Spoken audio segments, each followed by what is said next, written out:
السلام علیکم ورحمۃ اللہ وبرکاتہ۔ اچھی صحبت کامیاب ہونے کا طریقہ۔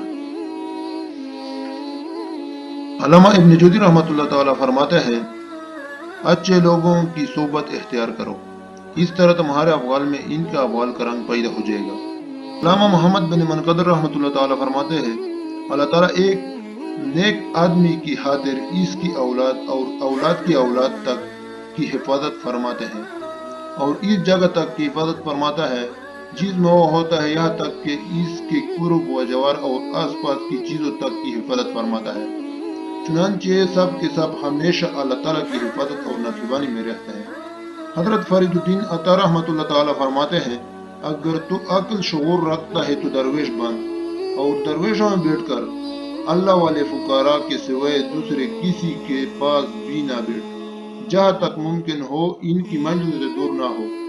درویشوں، اللہ والوں کی محبت جنت کی کنجی ہے، ان سے دشمنی کرنا اللہ تعالیٰ کی رحمت سے دور ہونا ہے۔ اللہ تعالیٰ کے ساتھ اگر قرب چاہتے ہو تو جاؤ اولیاء اللہ کی مجلس میں بیٹھو۔